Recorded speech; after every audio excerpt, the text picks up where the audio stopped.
Good evening to you all. कल हमने BPSC mains के कंटेक्स्ट में शॉर्ट एनालिसिस की चर्चा की थी। Strength, weaknesses, opportunities and threat. और शॉर्ट एनालिसिस के माध्यम से हमने इस चीज़ की आपके साथ चर्चा की थी कि बीपीएससी मेंस के पॉइंट ऑफ व्यू से किस तरह के अप्रोचेज की जरूरत। आज अब हमने विषय स्पेसिफिक चर्चा नहीं की थी कल आपसे। हाँ, कुछ चीज़ों की चर्चा हमने की थी कि एक ओवरऑल पर्सपेक्टिव की बात करें तो मुझे लगता है बीपीएससी की नीड्स और रिक्वायरमेंट को 5-6 टर्म्स के जरिए रिडिफाइन किया जा सकता है।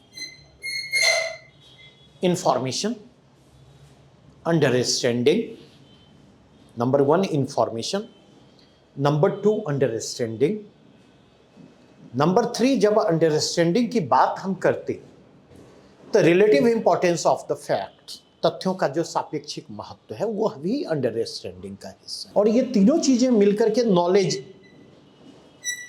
को क्रिएट करते हैं। नॉलेज के अंतर्गत ये तीनों चीजें आ जाती हैं। चौथी चीज, मैंने एप्लीकेशन की चर्चा की थी।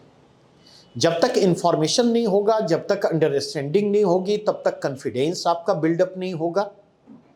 और जब तक कॉन्फिडेंस बिल्डअप नहीं होगा तब तक आप एप्लीकेशन की स्थिति में नहीं होंगे। और बिना एप्लीकेशन के आज के कंटेक्स्ट में बीपीएससी क्वालिफाई करना बहुत मुश्किल है। और 68वें बीपीएससी के से चीजें काफी बदल चुकी हैं। 5वीं चीज हमने कही थी इंटरडिसिप्लिनरी अप्रोच, अंतर विषयक दृष्टिकोण, जिससे आप लोगों को सबसे ज्यादा परहेज होता। क्योंकि आप हिस्ट्री पढ़ेंगे तो केवल हिस्ट्री पढ़ेंगे, पॉलिटी पढ़ेंगे तो केवल पॉलिटी पढ़ेंगे, इकोनॉमी पढ़ेंगे तो केवल इकोनॉमी पढ़ेंगे। और इससे काम नहीं चलने वाला है बीपीएससी। अगर बीपीएससी में काम करना है, अगर बीपीएससी में आपको काम करवाना है तो इन तमाम स्तरों पर आपको काम करने ही होंगे जो मैं कहा। 6ठी चीज हमने कही थी एक अपडेशन।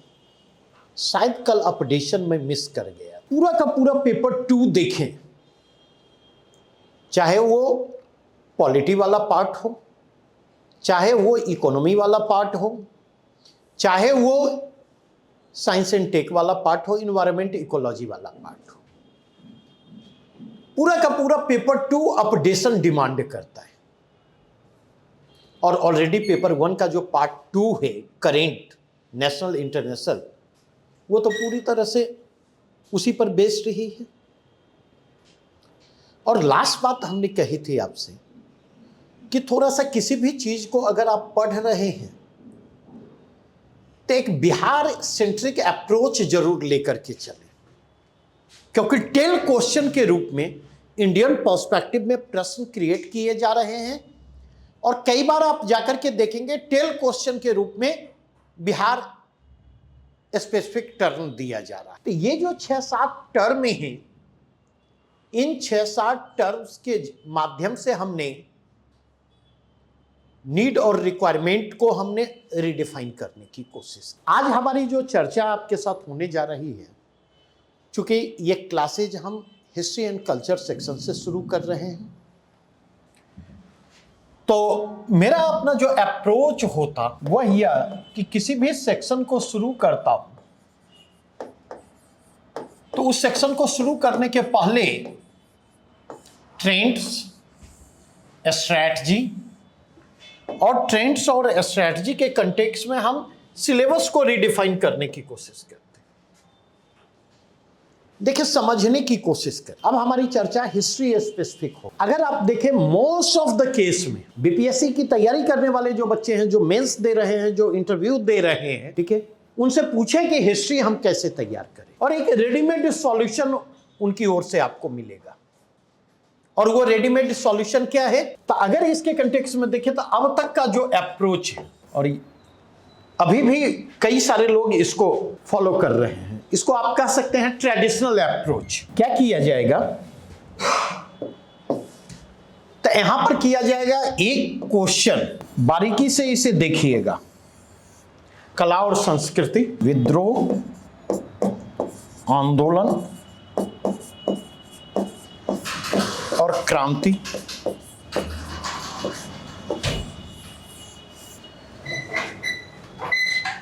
तीसरा कंटेक्स्ट देखें, ठीक है। एक क्वेश्चन जो है गांधी युग INM का, एलोंग विथ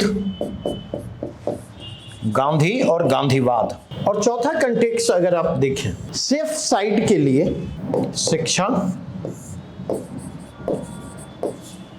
और पृथक प्रांत के रूप में Bihar as a separate provinces and growth and development of western education and technical education in Bihar, प्रश्न के ये डायमेंशन।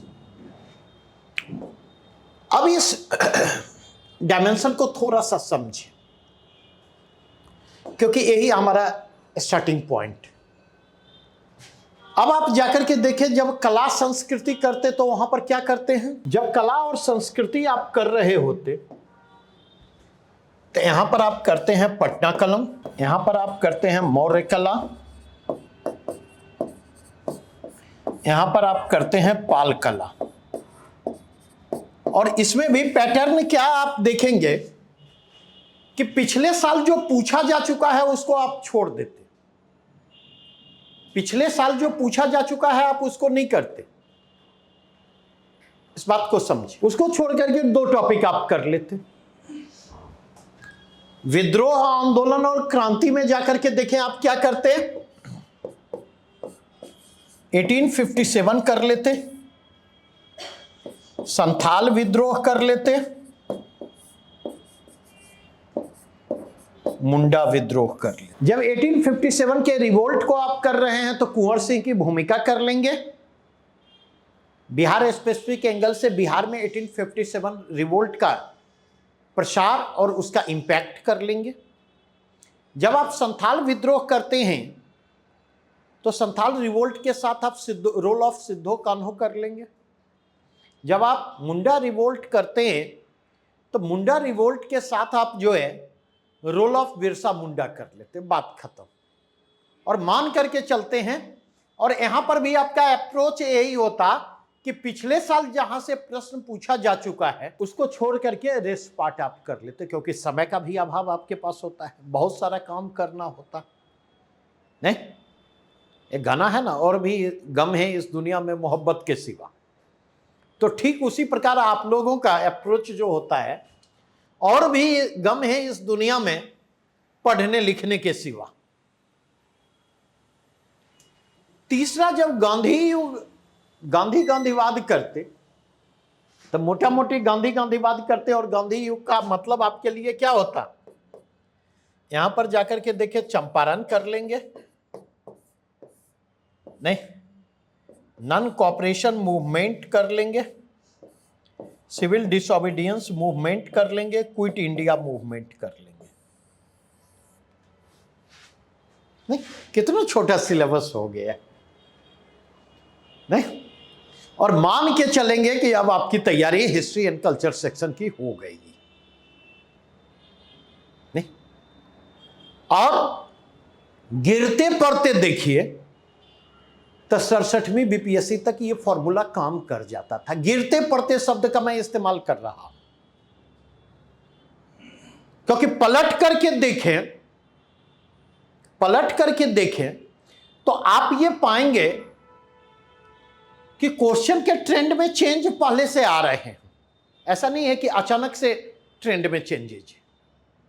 और गिरते पड़ते इसलिए कह रहा हूं क्योंकि दो क्वेश्चन यहां से किसी न किसी रूप में सामान्यता मिल जाते थे, तीसरे में बात फंसती थी तो किसी तरह उसके आसपास से मैनेज करके निकल जाते थे, नहीं। और अल्टीमेटली आप जाकर के देखें, यहां पर भी जो आपका एवरेज स्कोर जा रहा है, मोस्ट ऑफ द केस में, मैं सबकी बात नहीं कर रहा हूं, एवरेज स्कोर यहां पर जा रहा है इस अप्रोचेज के साथ। एवरेज स्कोर आपका 45% जा रहा है, 50% भी नहीं आ रहा है, 40 to 45% एवरेज स्कोर जा रहा है। आप में से अगर किसी ने मेंस दिया है, आरटीआई के जरिए कॉपी निकलवाई है, तो आप जाकर के कैलकुलेट कर लेंगे। कम से कम सिंपल के रूप में 10 कॉपी लेंगे ना रैंडमली, और वहां जाकर के मैं आप वेरीफाई कर लें मैं जो बातें कह रहा हूं ये बातें सही हैं या नहीं। लेकिन अगर आप जाकर के देखें ये फॉर्मूला अब फेल है, अब के कंटेक्स्ट में बात करूं तो अब फेल्ड फॉर्मूला है। कहेंगे फेल्ड फॉर्मूला क्यों है? और ये फॉर्मूला फेल क्यों कर रहा है? तो अगर उसके कंटेक्स्ट में रीजन की तरफ जाएं तो रीजन की तरफ एक एक करके देखें, नंबर ऑफ क्वेश्चंस जो हैं बढ़े। पहले अगर आप देखें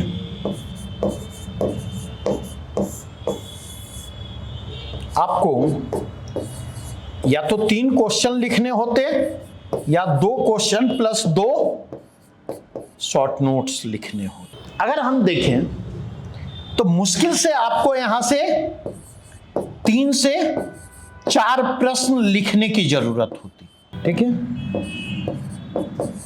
अब अगर आप यहां से जाकर के देखें, अब की स्थिति अगर आप जाकर के देखें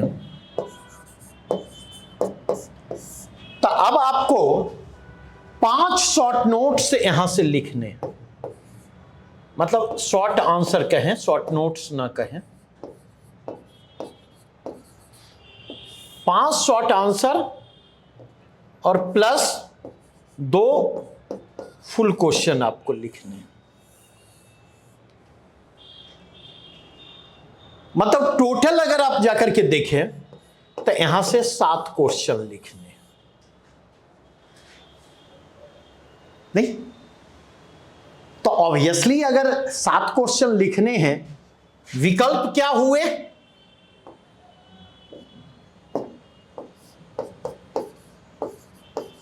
विकल्पों का सीमित होना। पहले अगर आप जाकर के देखें, नहीं तो पहले की स्थिति में जाकर के देखें तो 3 क्वेश्चन लिखने होते थे आउट ऑफ 6 क्वेश्चन, या 4 क्वेश्चन लिखने होते थे आउट ऑफ 7 क्वेश्चन अगर शॉर्ट नोट्स काउंट करेंगे तो। नहीं इनफैक्ट 7 क्वेश्चन लिखने के लिए शॉर्ट नोट 2 शॉर्ट नोट्स अगर लिखेंगे तो 3 इधर और उधर 5, 3 8 क्वेश्चन, 7 ना कहें इसको, ये 8 क्वेश्चन लिखने होते थे। अब अगर आप जाकर के देखें, अब आपको 7 क्वेश्चन लिखने हैं, कितने में? Out of 9 question. और अगर इसके कंटेक्स्ट में जाकर के देखें तो तीसरी बात जो मैं कहना चाहूंगा, शॉर्ट आंसर जो हैं अनिवार्य है। 5 में 5 आपको लिखने हैं। गुल्ली डंडा खेले हैं? नहीं? नहीं आप लोग कित-कित खेलती होंगे? नहीं कित-कित भी नहीं खेली हो? अरे तो बोलने में शर्माना क्या है? हाँ, क्योंकि कम से कम तुम्हारी पीढ़ी तक जब पैदा हुई थी तो मोबाइल लेके नहीं पैदा हुई थी। अब ना बच्चे पैदा लेते होते हैं तो मोबाइल लेके पैदा होते हैं। नहीं तो अगर आप जाकर के देखें, उसमें एक होता है हुस्ना। गुल्ली डंडा अगर खेलते हैं तो क्या करते हैं? गिल्ली को घुच्ची में डालते हैं, इस तरह से अरेंज करते हैं, ऊपर से डंडा मारते हैं, जो उठा हुआ पार्ट है गिल्ली उछलती है और फिर उस पर प्रहार करके दूर ले जाते हैं। और अगर आपका डंडा गिल्ली में टच नहीं करता है तो आप अपना चांस क्या करते हैं? हुस जाते हैं। नहीं जैसे बीपीएससी में तो अटेम्प्ट लिमिटेड नहीं है, लेकिन यूपीएससी में तो अटेम्प्ट लिमिटेड है। नहीं तो एग्जामिनेशन हॉल में जब आप जाते हैं, एक बार आपने भर दिया तो उसके बाद रंगे या ना रंगे एक अटेम्प्ट आपका काउंट हो गया, हुस गए। तो यहां अटेम्प्ट तो नहीं काउंट होता है, लेकिन यहां पर जो हुसते हैं वो दिखता नहीं है, लेकिन उसका असर कम से कम अगले 2.5 साल तक होता है कि अगली बीपीएससी होगी तभी तो, अगली परीक्षा होगी तभी तो फिर मौका मिलेगा आपको। तो शॉर्ट आंसर वाले में यही चीजें हैं। अब इस चीज को समझे, पहले ऑप्शन क्या था, अगर शॉर्ट आंसर को छोड़ दें तो आपके पास 5 प्रश्न होते थे जिनमें आपको 2 या 3 करना है। विकल्प पहले ज्यादा थे, वो किसी को भी आप पिक कर सकते नहीं। अगर आप शॉर्ट नोट्स कर रहे हैं तो 5 में किसी 2 प्रश्न को आप पिक कर सकते। अब की स्थिति बदल चुकी है, जहां शॉर्ट नोट्स कंपलसरी है वहीं पर फुल क्वेश्चन में क्या देखेंगे,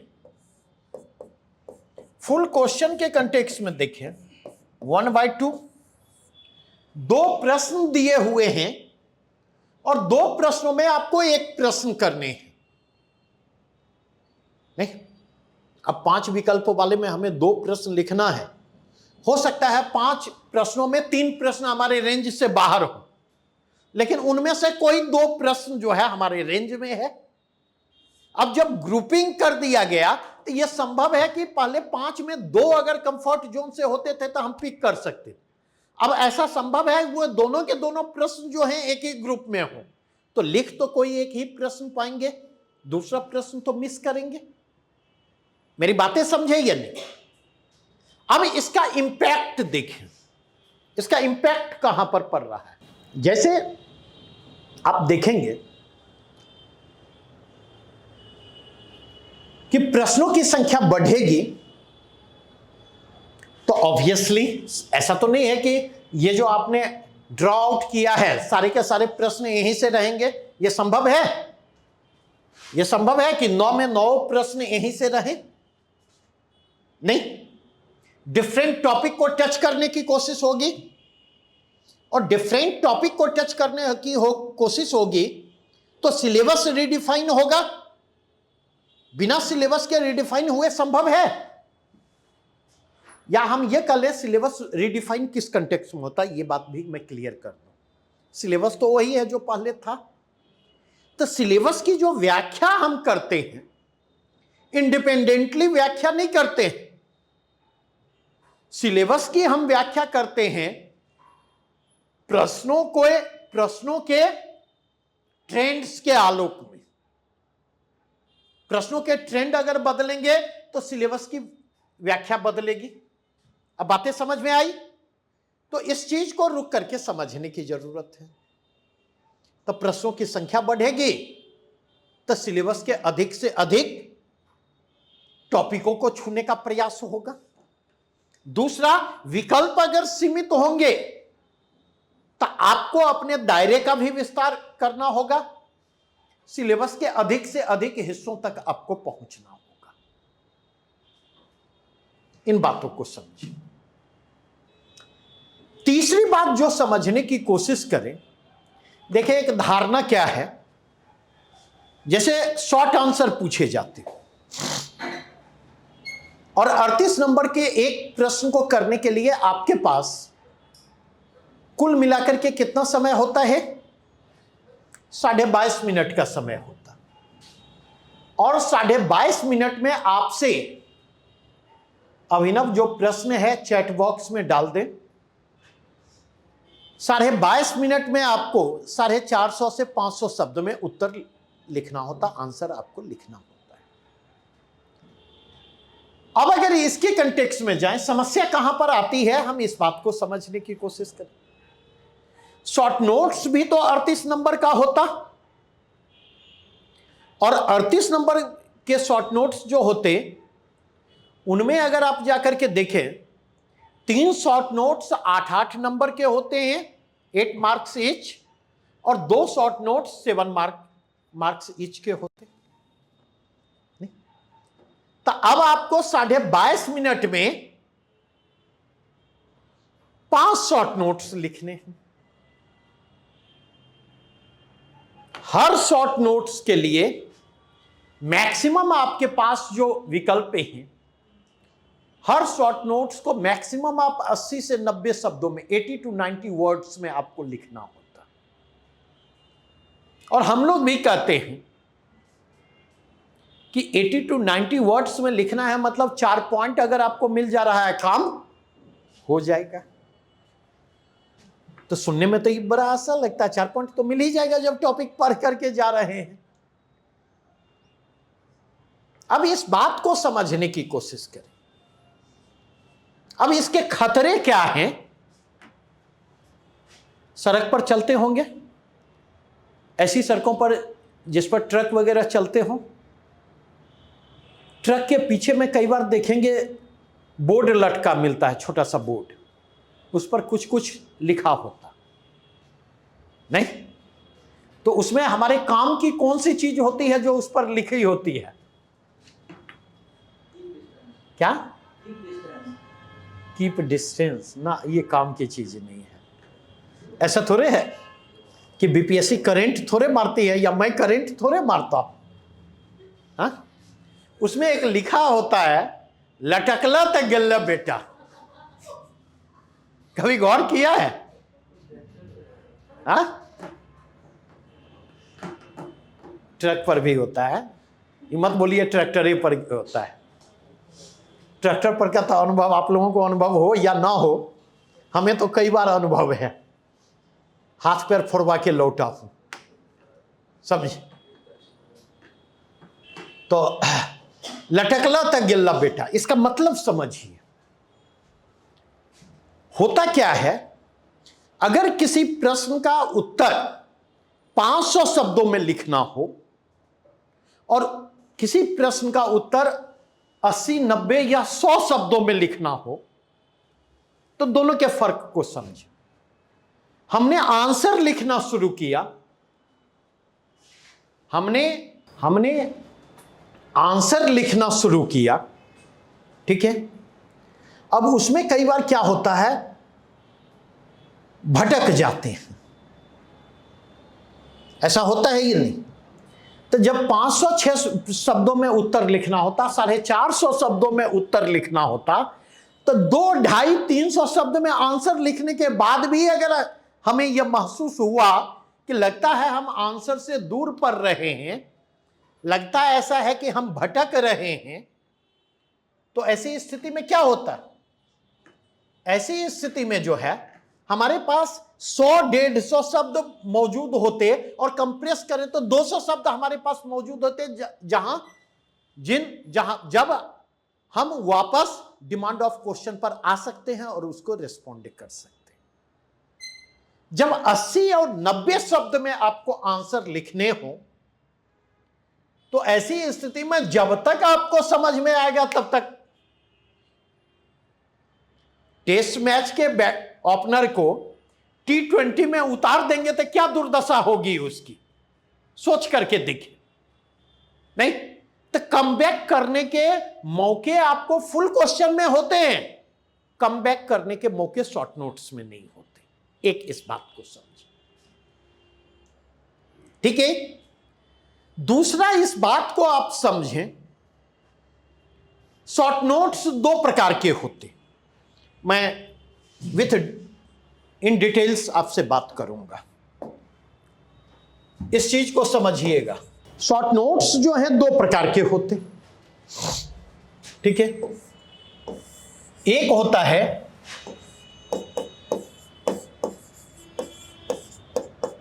ओपन इंडेड और दूसरा होता है क्लोज इंडेड।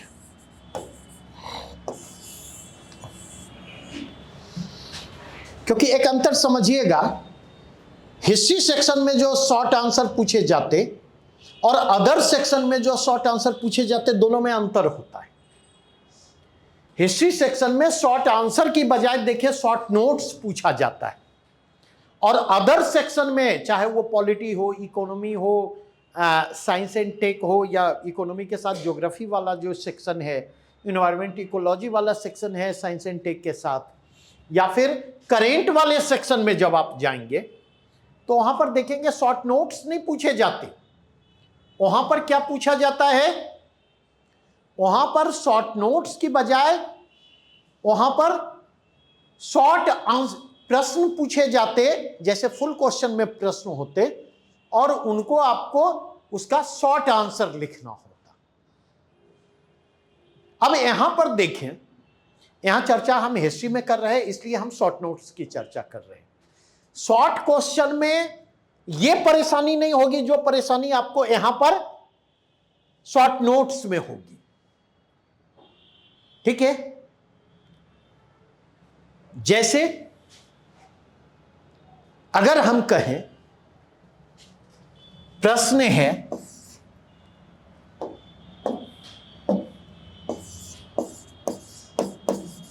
संथाल रिवोल्ट,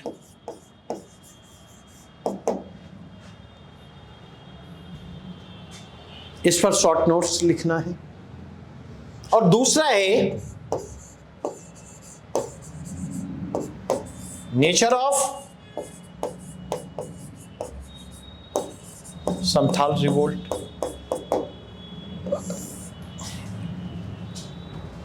दूसरा है रोल ऑफ बिरसा मुंडा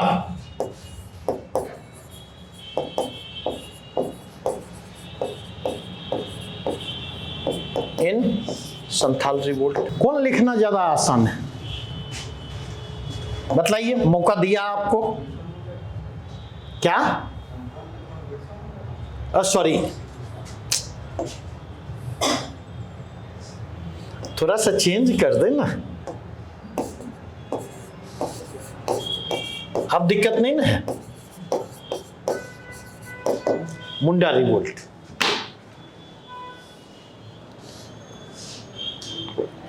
ठीक है।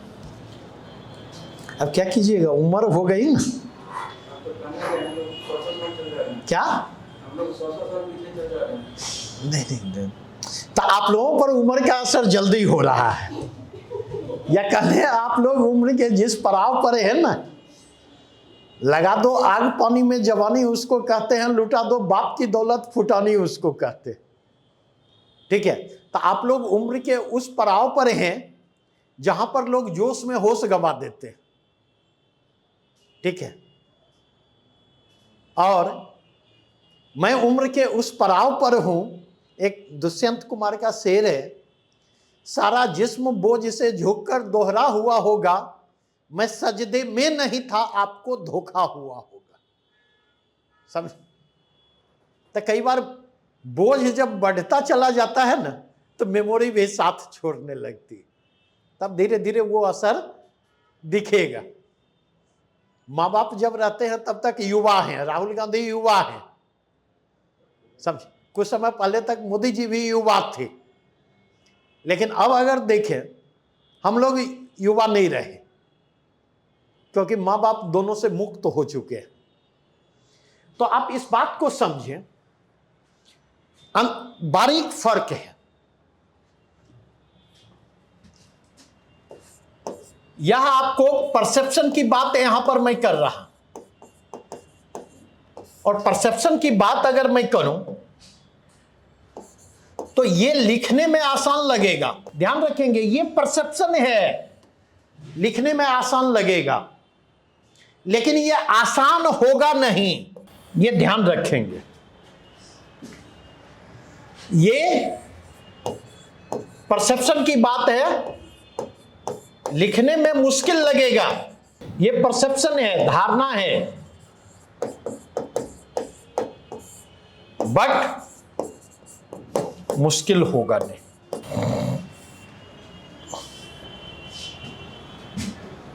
ठीक है, अब इस चीज को समझें।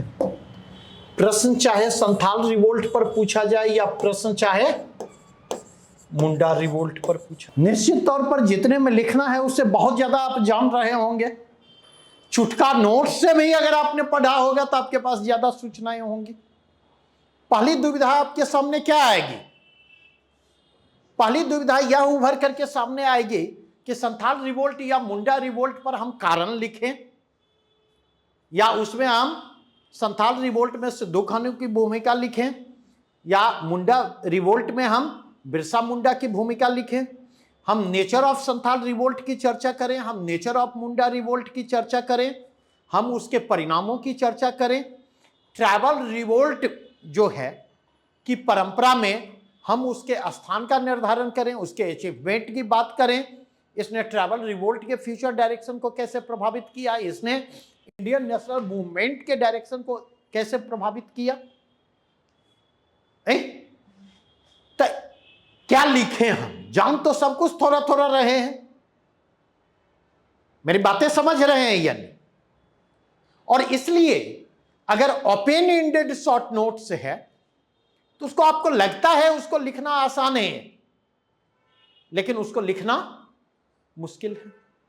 और विशेष करके मार्केट में मैं कहूंगा कि एक हम लोगों के मटेरियल को छोड़ दे तो मार्केट में जितने मटेरियल इस पर आपको उपलब्ध मिलेंगे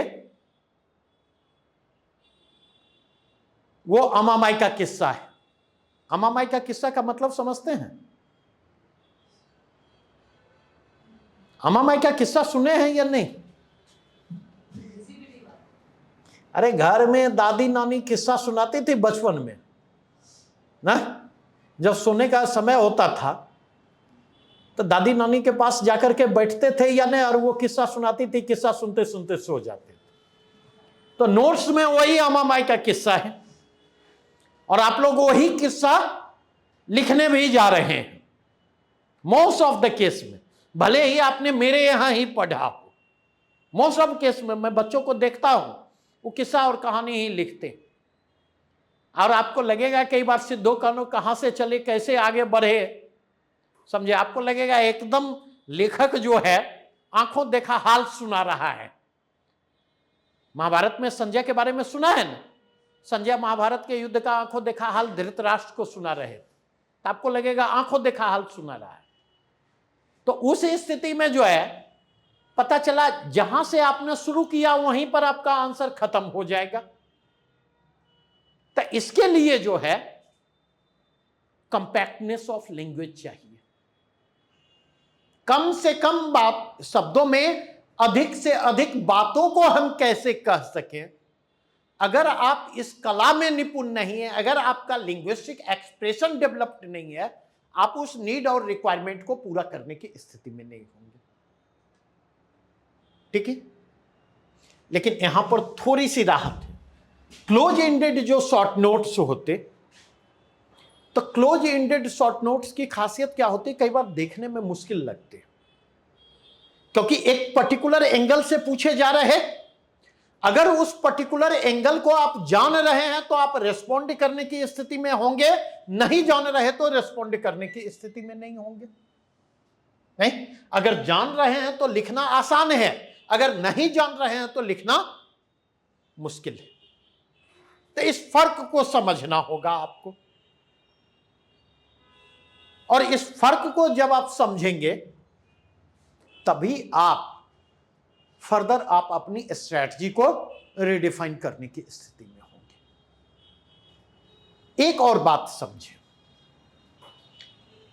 शॉर्ट क्वेश्चन या शॉर्ट नोट्स के इंट्रोडक्शन के कारण क्या होता कि ट्रेडिशनल नेचर ऑफ प्रश्न पूछे जाने की संभावना भी बढ़ गई है। ठीक है, इस बात को भी ध्यान रखें। और ट्रेडिशनल नेचर के प्रश्न पूछे जाने की संभावना अगर बढ़ गई है तो वहां पर आपको अपने दायरे का विस्तार करना होगा। आपको ट्रेडिशनल चीजों को भी करना है और आपको एप्लीकेशन बेस्ड चीजों पर भी नजर रखनी है, क्योंकि फुल क्वेश्चन एप्लीकेशन बेस्ड होगा। इतनी बातें स्पष्ट हुई। अब अगर हम देखें, एक और समस्या आई है यहां पर, और वह समस्या क्या आई है, केवल इसी के कारण चीजें नहीं बढ़ी हैं, बल्कि अगर आप जाकर के देखें तो एक और परिवर्तन मिला है, आया है, वह है प्रश्नों की प्रकृति में बदलाव। इसको एलैबोरेट मैं करूंगा। नेचर ऑफ क्वेश्चन भी बदले, नेचर ऑफ क्वेश्चन कैसे बदले।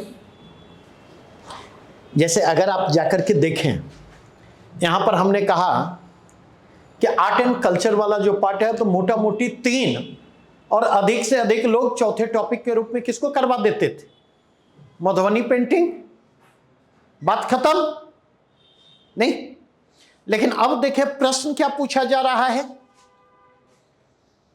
अगर 69वीं बीपीएससी में आर्ट एंड कल्चर से जो प्रश्न पूछे गए हैं, अगर मैं रेफर करूं तो एक ट्रेडिशनल है मौर्य काल की कला एवं वास्तुकला, और दूसरा प्रश्न कंप्लीट न्यू ओरिएंटेशन वाला है, प्राचीन काल में पूर्वी भारत के गुफा चित्र, cave painting of eastern India in ancient period. ये तो कोई नहीं करके जाता, ट्रेडिशनल अप्रोच में कोई नहीं करके जाता। और अगर उसके कंटेक्स्ट में हम जाकर के देखें, वहां पर तो एप्लीकेशन की जरूरत होगी, मैनेज करने के लिए भी एप्लीकेशन की जरूरत होगी, क्योंकि जब मौर्य कला करते हैं तो उसमें गुहा कला आता है ना, केव आर्ट आता है ना, एक डायमेंशन, लेकिन वहां पर काम नहीं करेगा। प्रश्न जैसे देखेंगे ना, हार्ट बीट क्या होगा, बढ़ जाएगा, और हार्ट बीट जो बढ़ेगा तो पहला भाव आएगा, गया ये अटेम्प्ट, उसको कंट्रोल करना मुश्किल होगा। 68th बीपीएससी की बात करूं, 68th बीपीएससी की बात करूं तो यहां पर भी देखेंगे आर्ट एंड कल्चर से 2 शॉर्ट नोट्स पूछे गए। एक पटना कलम ट्रेडिशनल, जैसे मौर्य आर्ट पर पूछा गया 69वीं में, और दूसरा प्रश्न पूछा गया प्राचीन काल में पूर्वी भारत में गुहाओं का विकास, और एक फुल क्वेश्चन भी पूछा गया। अब ध्यान रखेंगे, 69वीं में पूछा गया केव पेंटिंग पर, 68वीं में पूछा गया केव आर्ट पर, गुहाओं का विकास, growth and development of caves, और यहां पर एक फुल क्वेश्चन पूछा गया प्राचीन भारत में, उत्तर भारत में मंदिरों के विकास का विश्लेषण कीजिए, मतलब टेम्पल आर्ट। तो इसका मतलब यह है, रोशन सर विस्तार से चर्चा करेंगे, क्योंकि बिहार स्पेसिफिक जो टॉपिक है, ठीक है, और बिहार स्पेसिफिक टॉपिक के साथ साथ नेशनल मूवमेंट वाला जो पार्ट है,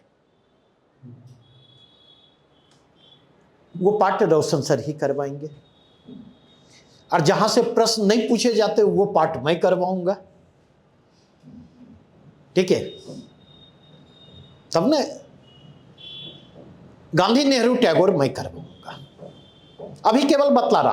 तो अगर आर्ट एंड कल्चर का सिलेबस रिडिफाइन हो रहा है पूछे जाने वाले प्रश्नों के आलोक में, तो कल के डेट में गुप्त कला से भी प्रश्न उठा करके पूछे जा सकते नहीं।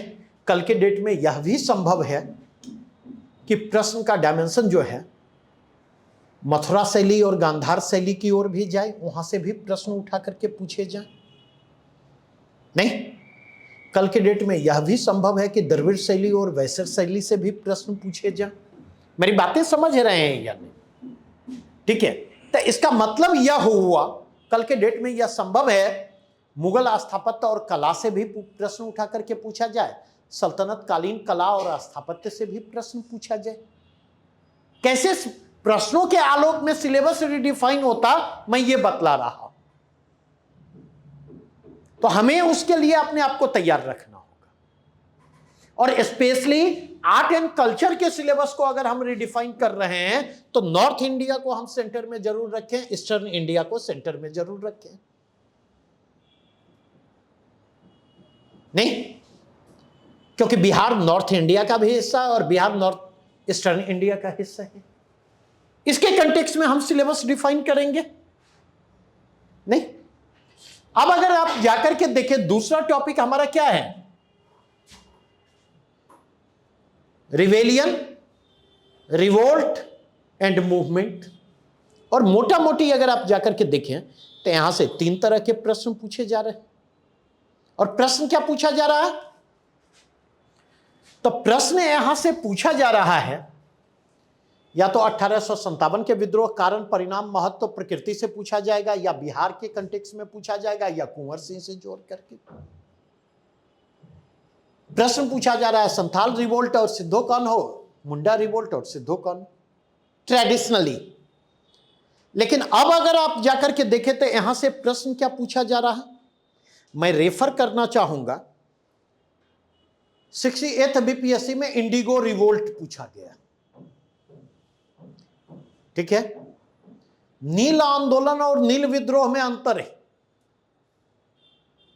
जब नील आंदोलन हम कहते तो चंपारण सत्याग्रह, लेकिन इंडिगो रिवोल्ट कहते हैं तो 1860 और 1870 के दशक। तो अगर हम इस कंटेक्स्ट में जाकर के देखें, इंडिगो रिवोल्ट जो है ये तो कोई नहीं करके जाता है। हम लोग जैसा बेवकूफ आदमी जो है नहीं, जब संथाल रिवोल्ट मुंडा रिवोल्ट को करवा रहा होता तो संथाल से मुंडा रिवोल्ट तक के जो डेवलपमेंट है और किस प्रकार वो चीजें जो हैं रिसेंटमेंट ग्रो कर रहा है, डेवलप कर रहा है, जब उसकी चर्चा करते तो उसमें उसकी भी चर्चा करते, सरदार आंदोलन की भी हम चर्चा करते। कल के डेट में यह संभव है कि सरदार आंदोलन से प्रश्न शॉर्ट नोट्स सरदार आंदोलन पर उठा करके पूछ दिए जाए। At least you should be ready for that, तैयार तो रहना होगा उसके लिए। नहीं, अगेन अगर आप जाकर के देखें तो एक बार प्रश्न उठा करके पूछा गया है, ट्रेंड एनालिसिस वाला पेपर आपको दिया गया है। ठीक है, आप जाकर के देखें, पूछा गया है जनजातीय विद्रोहों की परंपरा में मुंडा और संथाल विद्रोह। तो इसका मतलब यह है कि केवल आपको संथाल और मुंडा विद्रोह करने से काम नहीं चलेगा। कारण परिणाम महत्व जाकर के कर लिए और मान लिए कि अब हो गया, अब काम नहीं चलेगा। आपको यह देखना होगा ट्रैवल रिवोल्ट की परंपरा क्या रही है। भारत में ट्रैवल रिवोल्ट की क्या परंपरा रही है, बिहार में ट्रैवल रिवोल्ट की क्या परंपरा रही है। ट्रैवल रिवोल्ट का वह जो ट्रेडिशन है, उस ट्रेडिशन से कहां तक संथाल और मुंडा रिवोल्ट कनेक्ट करता है और कहां तक उससे डिपार्चर दिखाई पड़ता वहां पर। ट्रैवल रिवोल्ट की परंपरा में किन नई चीजों को एड ऑन करता है संथाल रिवोल्ट, मुंडा रिवोल्ट। जब तक इस लार्जर फ्रेमवर्क में नहीं देखेंगे तब तक आपकी परेशानियां बनी रहेंगी। तो वहां पर हमें काम करना होगा ना? नहीं। अब अगर इसके कंटेक्स्ट में हम आगे मूव करें, नहीं, नेशनल मूवमेंट में हम जाते थे तो नेशनल मूवमेंट का कंटेक्स्ट देखेंगे तो मोटा मोटी चंपारण सत्याग्रह से उठाते थे। चंपारण को किया, नॉन कोऑपरेशन मूवमेंट को किया, सिविल डिसोबीडियंस मूवमेंट को किया और क्विट इंडिया मूवमेंट को कर लिया। और उसके साथ गांधी की विचारधारा को थोड़ा बहुत देख लिया, लगा कि अब तो सीधे छलांग लगा जाएंगे और बैतरनी पार कर जाएंगे। अब अगर आप जाकर के देखें, नेशनल मूवमेंट के भी दायरे का विस्तार आपको मिलेगा। नेशनल मूवमेंट के भी दायरे का विस्तार आपको मिलेगा। यहां पर एक और टॉपिक जोड़ देंगे जब इसको कर रहे हैं ना, ठीक है, तो यहां पर एड ऑन कर देंगे किसान आंदोलन।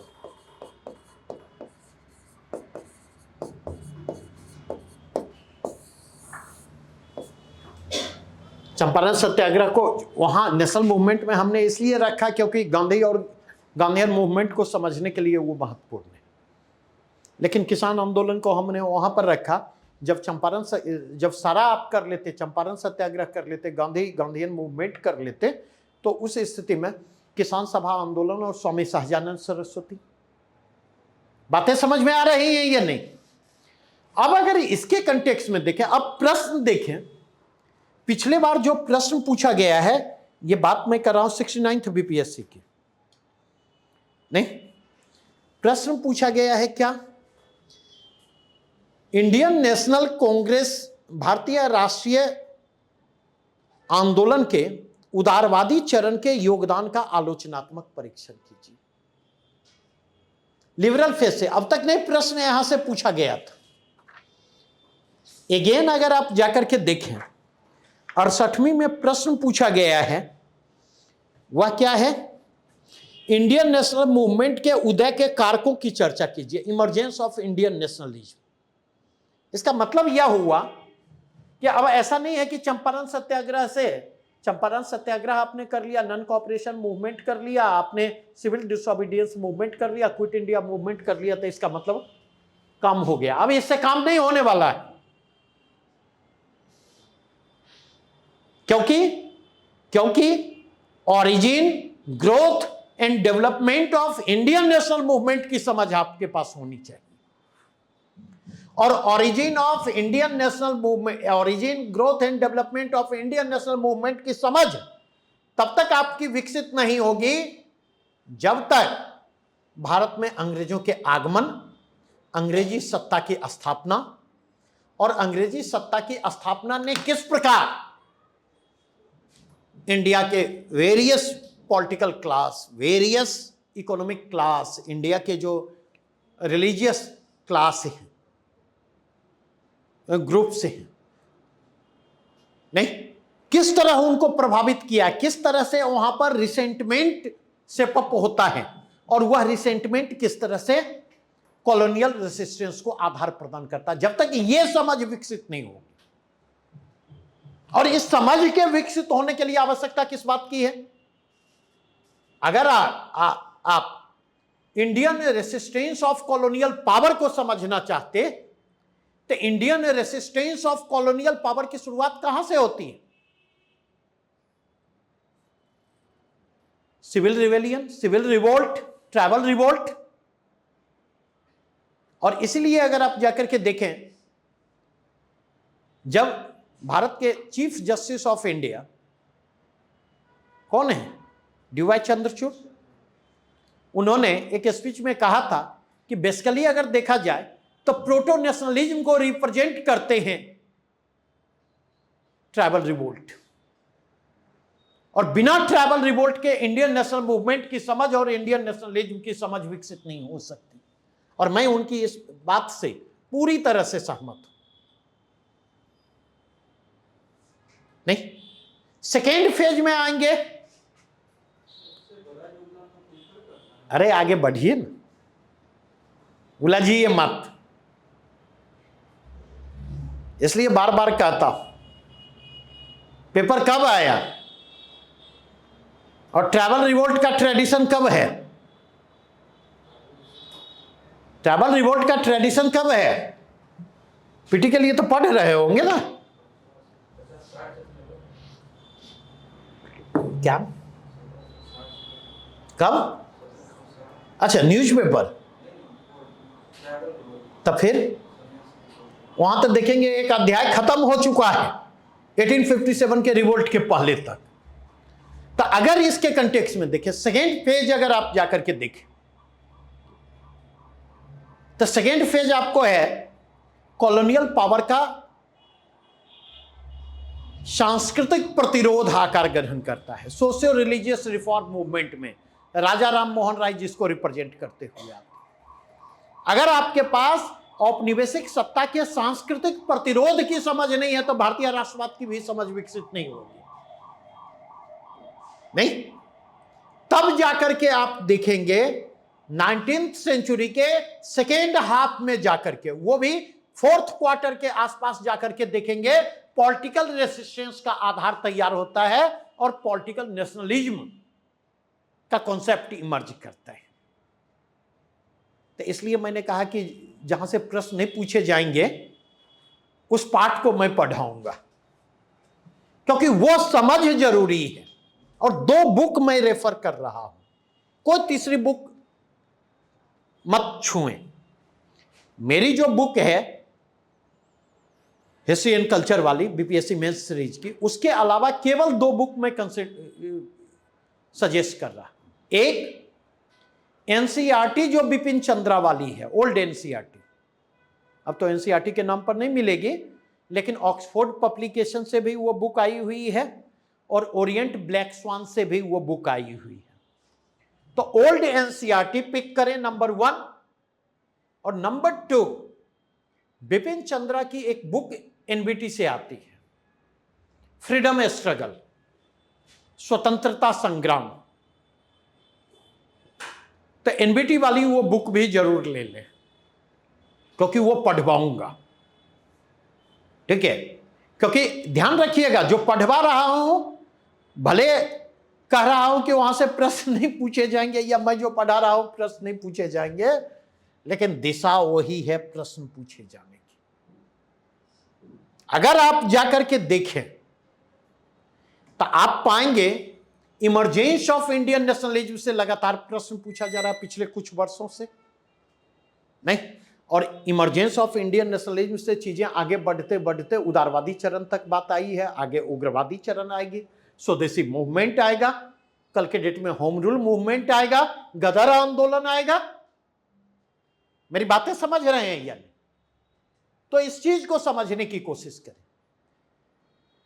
ऑलरेडी अगर आप जाकर के देखेंगे, राइज ऑफ लेफ्ट पर ऑलरेडी प्रश्न पूछे जा चुके हैं। तो इसका मतलब है हमें चीजों को क्या करना होगा, उस लार्जर फ्रेमवर्क में रख करके चीजों को देखना होगा। तो यहां पर आकर के देखें, इंडियन नेशनल मूवमेंट का सिलेबस भी रिडिफाइन होता हुआ आएगा।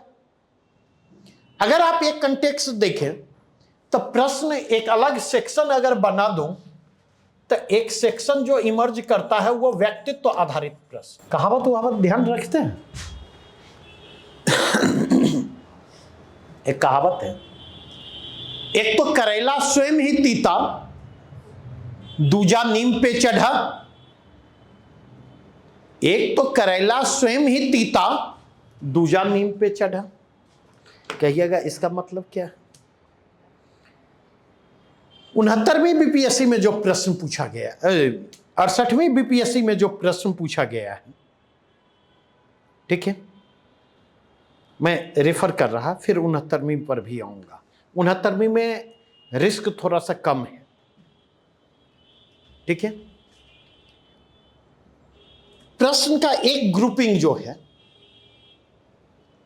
आइदर और वाला, तो एक प्रश्न है, प्राचीन काल में उत्तर भारत में मंदिरों के विकास का विश्लेषण कीजिए। Growth and development of temples in northern India in ancient period. अब कितना तैयार करके बच्चे गए होंगे आप लोग भी समझिए। और उसके पैरेलल जो प्रश्न है, प्रश्न पूछा गया समाज और संस्कृति पर रविंद्रनाथ टैगोर के विचारों के प्रभाव का वर्णन कीजिए। रविंद्रनाथ टैगोर के जो विचार हैं समाज और संस्कृति को लेकर। अब नॉर्मली क्या है, जब ये व्यक्तित्व आधारित प्रश्न की बात कर रहा हूं, तो सिलेबस के कंटेक्स्ट में बात करूं तो गांधी, नेहरू, टैगोर। आप लोग क्या करते, गांधी को कर लेते और नेहरू और टैगोर के प्रति बप्पा बैरी प्रदर्शित करते। आपको लगता काम हो ही जाएगा, तो काहे लंबा था खपावे नेहरू और टैगोर में। करते हैं या नहीं? तो अब समस्या क्या है यहां पर समझे।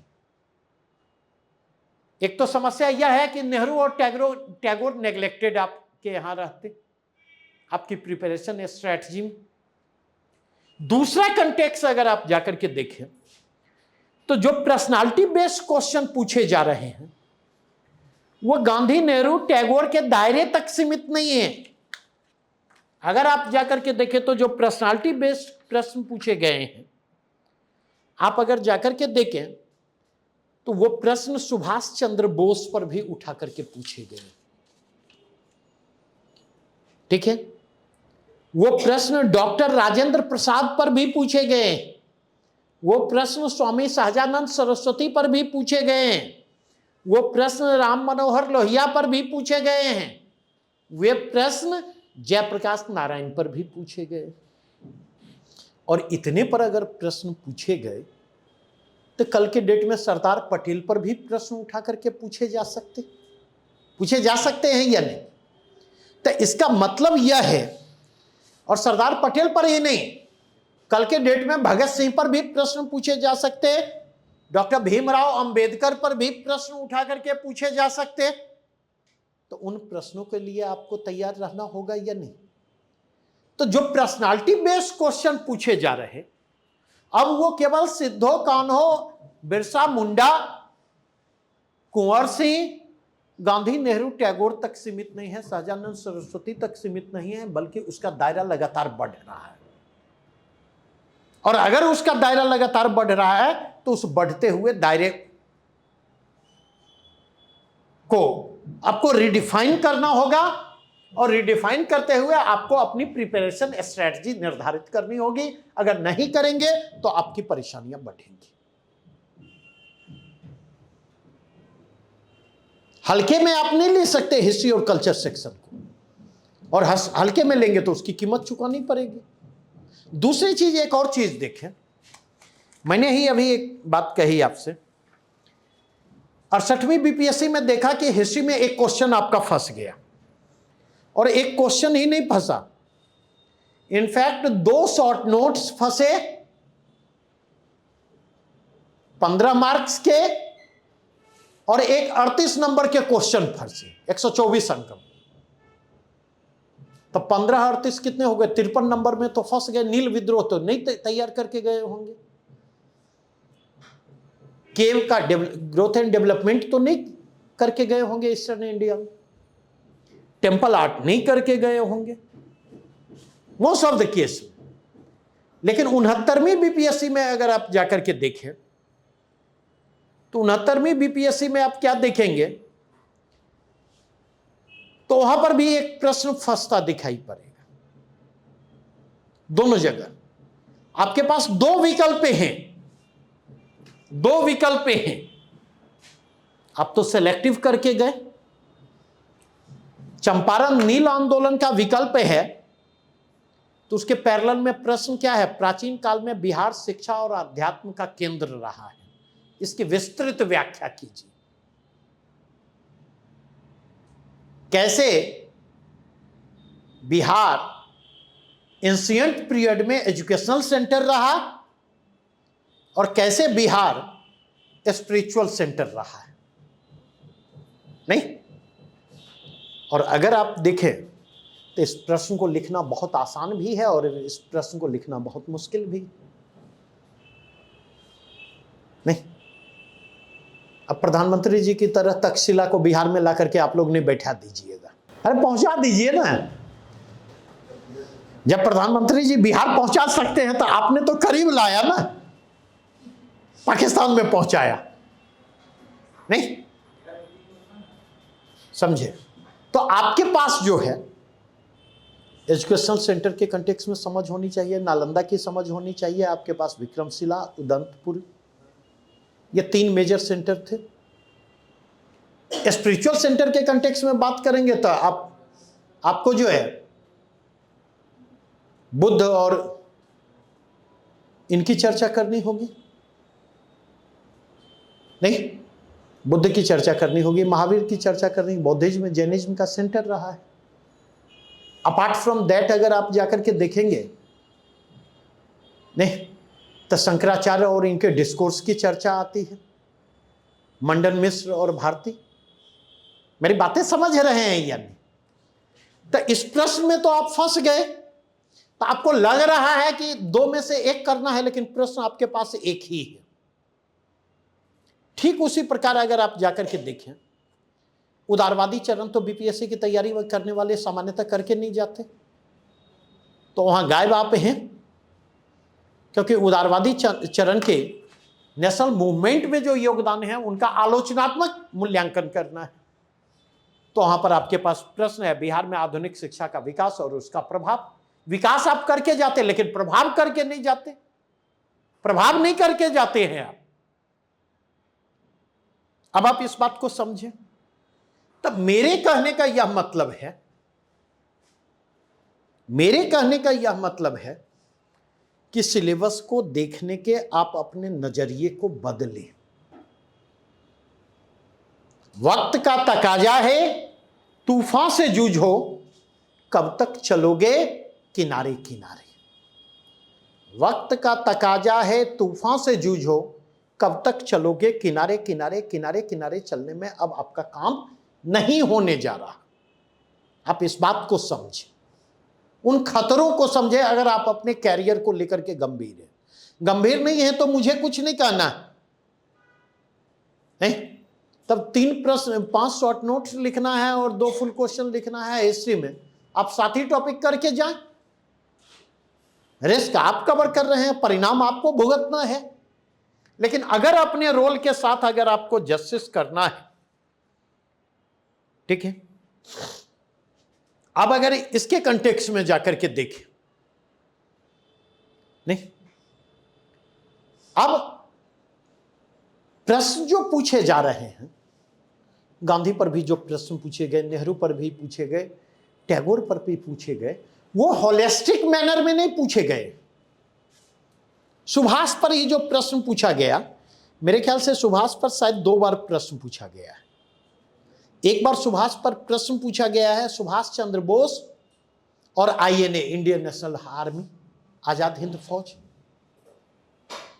नहीं, अब आप यहां पर जाकर के देखें, कल के डेट में यह संभव है नेवल रिवोल्ट से प्रश्न उठा करके पूछ दिए जा, उसने नेशनल मूवमेंट को कैसे प्रभावित किया है। नहीं, प्रश्न पूछा गया जेपी और क्विट इंडिया मूवमेंट, स्पेसिफिक प्रश्न है। प्रश्न आपसे पूछा जा रहा है, मतलब प्रश्न देखते चले, प्रश्न आपसे पूछा जा रहा है आईएनएम में टैगोर का योगदान, क्या कीजिएगा? भारतीय राष्ट्रीय आंदोलन में टैगोर के योगदान को कैसे करेंगे आप, बतलाइए।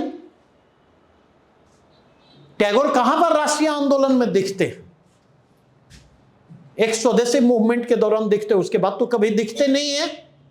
दिखते हैं, और जिस समय यह प्रश्न पूछा गया उस समय आपको 300 वर्ड में लिखने हैं आंसर, 250 से 300 वर्ड में।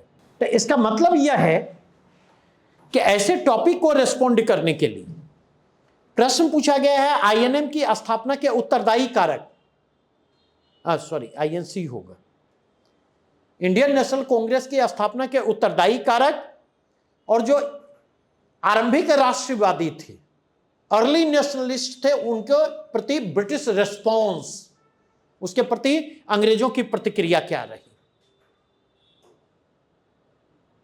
तो आप इस चीज को समझने की कोशिश करें।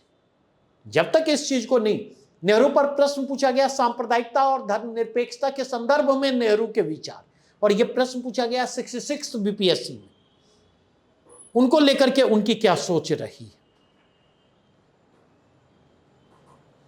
बातें स्पष्ट हुई। तो मेरे कहने का मतलब है, जो कंटेक्स्ट हमारा है, हमारा कंटेक्स्ट यह है कि जब हम सिलेबस को रिडिफाइन कर रहे, जब हम हिस्ट्री सेक्शन पर काम कर रहे हैं, तो हिस्ट्री सेक्शन पर काम करते हुए हमें कुछ चीज़ों को ध्यान में रखना है। वह क्या है? नहीं, तो जब हम इस सेक्शन को कर रहे हैं, तो इस सेक्शन को करते हुए पहला काम जो हमें करना है, पहला टॉपिक जो हमें करना है, वो है मतलब कला एवं संस्कृति।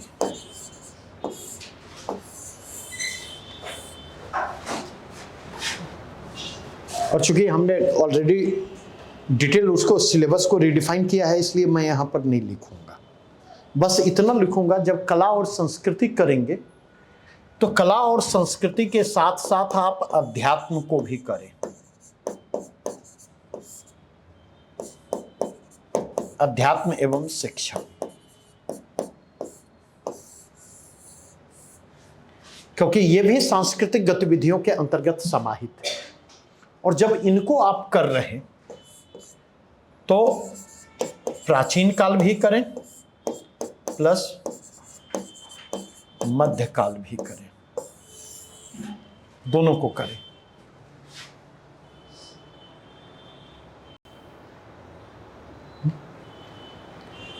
यहां से अगर हम आए तो अगला टॉपिक जो हम करेंगे, और मैं यहीं से शुरू करूंगा क्योंकि ये सेक्शन तो पूरा रोशन सर करवाएंगे,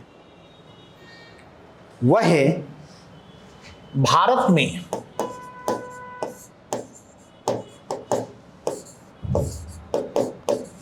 ब्रिटिश सत्ता की स्थापना।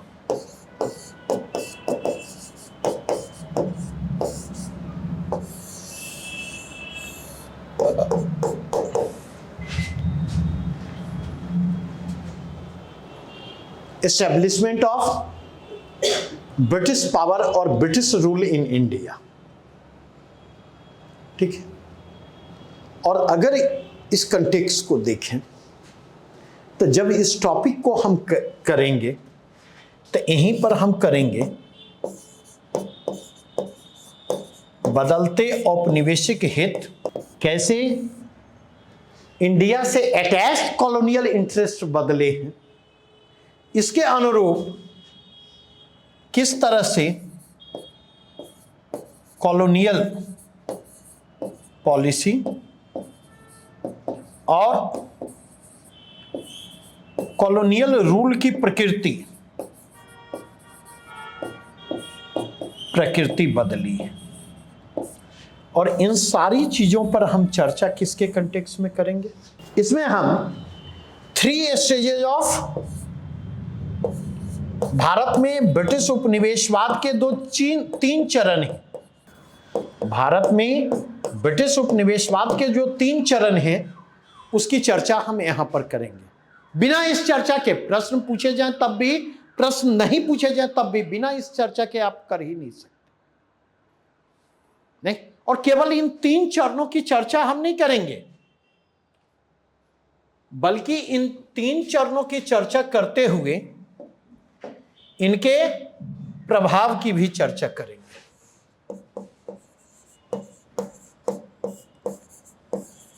इनका प्रभाव, वो प्रभाव सोशल हो, वो प्रभाव इकोनॉमिक हो, वह प्रभाव पॉलिटिकल हो, वह प्रभाव जो है वह कल्चरल हो।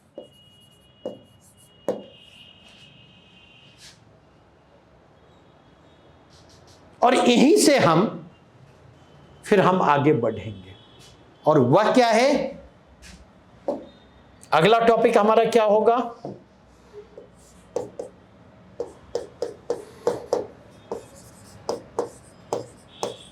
Indian resistance of colonial power, औपनिवेशिक सत्ता का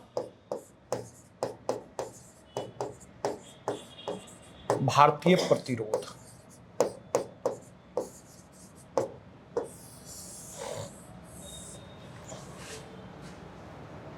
और जब भारतीय प्रतिरोध की बात करेंगे तो यहां पर फर्स्ट फेज की बात करेंगे 1757 से लेकर 1857 तक। और जब इस प्रभाव की बात करेंगे तो यहां पर हम फोकस किसको करेंगे? यहां पर हमारा फोकस होगा नागरिक विद्रोह, सिविल रिवेलियन, ट्राइबल रिवोल्ट। ये फर्स्ट फेज होगा।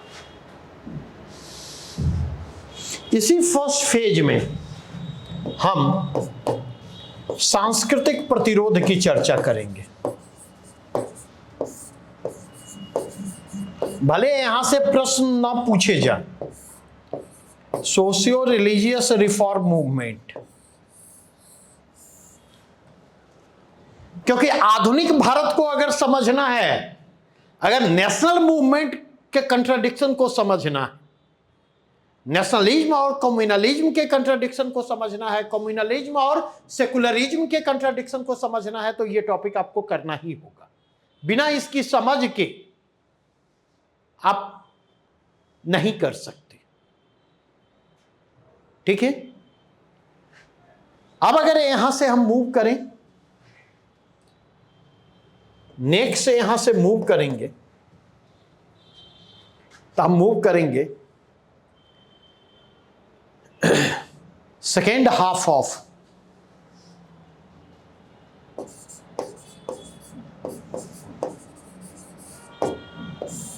19th century. और यहां पर जब हम चर्चा करेंगे तो दोनों चीजों की चर्चा करेंगे।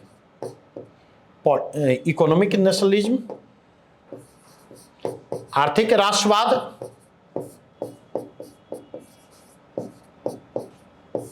और पॉलिटिकल नेशनलिज्म।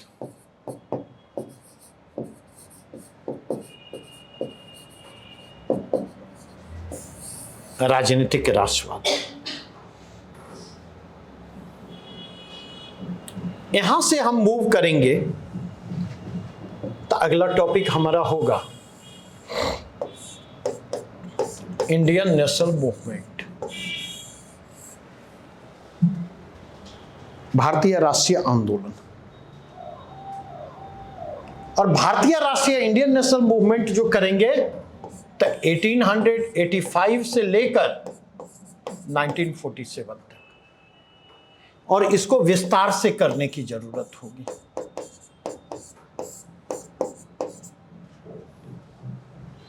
अठारह से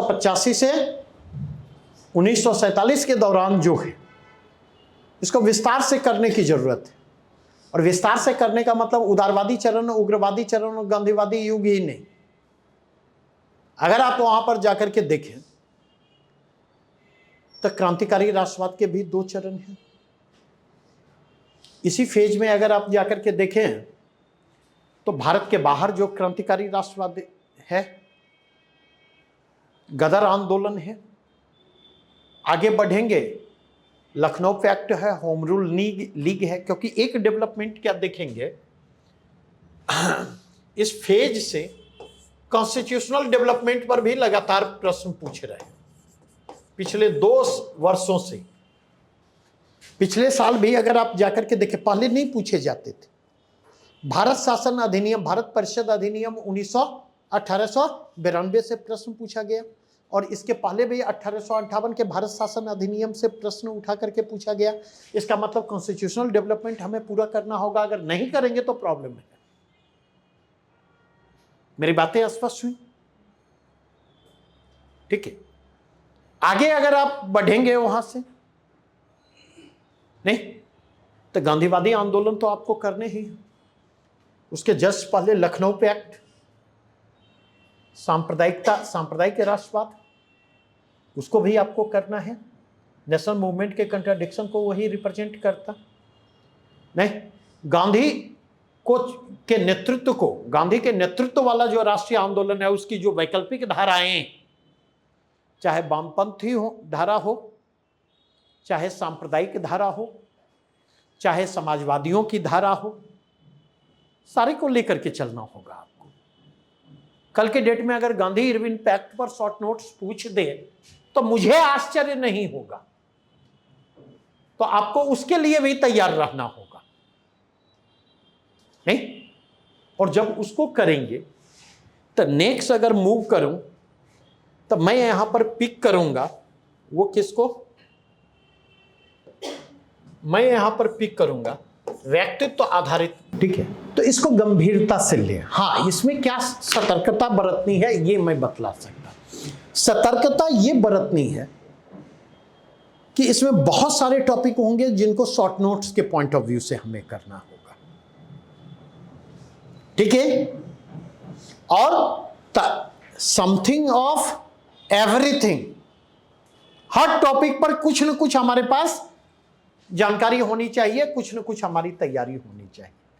एंड एवरीथिंग ऑफ समथिंग, और कुछ टॉपिक ऐसे होने चाहिए जो अधिक महत्वपूर्ण टॉपिक हैं, उनको हम कंप्रीहेंसिवली कवर करें, उसके हर डायमेंशन को हम कवर करने की कोशिश करें। अगर इस अप्रोचेज के साथ आप मूव करेंगे तब तो इसकी नीड और रिक्वायरमेंट को आप रिस्पॉन्ड करने की स्थिति में होंगे। अगर नहीं तो आपकी परेशानियां बढ़ेंगी। इतनी बातें स्पष्ट हुई? नहीं? अगर इस अप्रोचेज के साथ मूव करेंगे,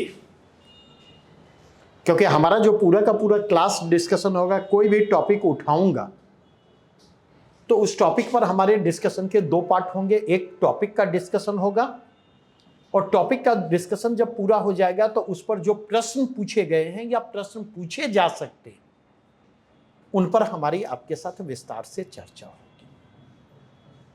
क्लियर? कोई डाउट? तो ये एक मैंने आउटलाइन आपको देने की कोशिश की कि क्या हिस्ट्री को लेकर के आपका अप्रोच होना चाहिए, ओरिएंटेशन क्या होना चाहिए। एक प्रश्न है राहुल की तरफ से। राहुल, मुझे लगता है कि ये मत कहें कि प्रॉपर स्टडी मटेरियल नहीं मिलते, ठीक है, मटेरियल पर्याप्त उपलब्ध हैं। और स्पेशली मैं आपको सजेस्ट करूंगा, चूंकि आप पहले से जुड़े हुए हैं, तो इंग्लिश मीडियम के बच्चों को हम लोगों ने उपलब्ध करवाए हैं हिस्ट्री पर बुकलेट, और वो बुकलेट करीब करीब 450 पेज का है, मतलब पीडीएफ, ठीक है। दूसरी चीज, क्लास जो डिस्कशन है, क्लास डिस्कशन को आप आधार बनावें, मटेरियल की समस्या अंग्रेजी में नहीं रहेगी, ठीक है। तीसरी चीज, जैसे हिंदी में हमारी बुक है हिस्ट्री एंड कल्चर पर, अगर वैसी कोई बुक आप बीपीएससी के लिए ढूंढ रहे हैं तो मेरी नज़रों में ऐसी कोई बुक नहीं है, लेकिन आप हमारी बुक से मदद ले सकते हैं। और चौथी चीज कहूंगा कि इवन हमारी बुक में जो चीजें उपलब्ध हैं, बिहार स्पेसिफिक जिस टॉपिक की आप चर्चा कर रहे हैं, अगर आप जाकर के देखें तो उन टॉपिकों के कंटेक्स्ट में भी कहूंगा कि हिंदी मीडियम को बच्चों को भी बुक में जो चीजें उपलब्ध करवाई गई हैं उनको क्लास के जरिए सप्लीमेंट करना होगा, क्योंकि क्लास में हम एक्सटेंसिवली ऐसे टॉपिक को डिस्कस करते हैं, तो उसके जरिए उसको सप्लीमेंट करें, आपकी समस्या का समाधान वहां से मिल जाएगा। क्लियर? और कोई प्रश्न है कि नहीं का, और विशेष दिक्कत हो तो आप मुझे कॉल कर लीजिएगा। आप मेरे ख्याल से पॉइंट वाइज लिखना मजबूरी है आपकी, ठीक है, लेकिन पॉइंट वाइज लिखने का मतलब ये नहीं है कि बम्बार्डमेंट हम करें। आप लोग कई बार क्या करते, जब पॉइंट वाइज राइटिंग की बात आती है ना, तो आपके दिमाग में होता जितना पॉइंट लिखेंगे उतना नंबर मिलेगा, और जितना पॉइंट लिखने के चक्कर में क्या करते, एक ठेठी में शब्द यूज होता है देसी, नमारना, तलारना, समझे। तो एक पॉइंट को इतना स्ट्रेच करके करते कि एक पॉइंट से 5 पॉइंट बन जाए, और जब निकलते हैं तो कहते हैं गर्दा छोड़ा दिए। एग्जामिनर देखेगा ना, एक हमारे मित्र थे, समझे, तो दिल्ली यूनिवर्सिटी में, तो एग्जामिनेशन जब दे करके निकले, मॉडर्न इंडिया का पेपर स्पेशलाइजेशन था पार्ट 2 सेकेंड ईयर में, तो पूछा हमारे यही एक दूसरे मित्र ने कि क्या कैसा पेपर है, गर्दा छोड़ा दिए। आर.एल. शुक्ला नहीं है, आर.एल. शुक्ला ही पढ़ाते थे उस पेपर को। बोले ऐसा लिखे हैं ना कि शुक्ला देखेगा तो नाच जाएगा। अब हुआ कुछ यूं कि जब रिजल्ट आया तो उस पेपर में जो है 36 नंबर था, समझे। तो 36 नंबर था, तो जिसने कहा था और जिसको इन्होंने कहा था कि शुक्ला देखेगा तो नाच जाएगा, तो कहता है जानते हैं दादा, नाम लेके, दरअसल शुक्ला जो पढ़ा ना तो नाच उठा, और नाचा तो उसको नंबर देना था 63, और नाचने के चक्कर में वो हो गया 36। नहीं, इस तरह की कैजुअलिटी यहां पर भी होती है, इस बात को समझिएगा। तो इसीलिए हमने कहा कि यहां पर सावधानियां बरते जाने की जरूरत है। हल्के में अगर हिस्ट्री को लेंगे, हिस्ट्री एंड कल्चर सेक्शन को हल्के में लेंगे, तो कैसे उम्मीद करते हैं कि एग्जामिनर आपको गंभीरता से लेगा? संभव ही नहीं है, संभव ही नहीं है, ठीक है। इसलिए कल से काम पर लग जाइए।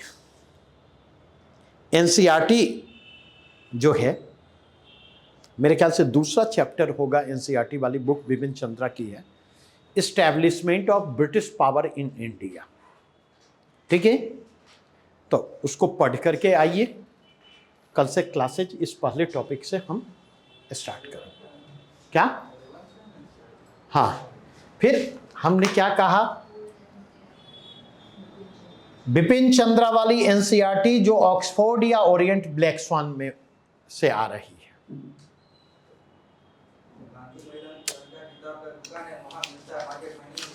अरे तुम पुरनका खरीदो नयका खरीदो ये तुम जानो, कहना था सो कह दिया, अरे ठठाई छोड़ो, समझे। अगर स्टेट सर्विसेज एग्जामिनेशन की तैयारी करने आए हो और स्टेट के सबसे बड़े पोस्ट के लिए डिजायर कर रहे हो, ठीक है, तो थोड़ा सा बदलो। नहीं बदलोगे तो एक बात मेरी ध्यान रखना, पके बांस और कच्चे बांस के अंतर को समझते हैं? आंधी तूफान में टूटता कौन है, पका हुआ बांस या कच्चा? तो पका बांस मत बनो, नहीं तो टूटोगे, समझे। पहले बीपीएससी तोड़ेगी, फिर शादी होगी बीवी तोड़ना शुरू करेगी, परिवार तोड़ेगा, समाज तोड़ेगा, हर जगह टूटना होगा, समझे। तब गाना सुनते रहना किशोरदा के दर्द भरे नग में। तो इसलिए बदलिए बदलिए बदलिए, ठीक है। तो कल से हम लोग फुल फ्लेज क्लासेस स्टार्ट करते हैं। Thank you.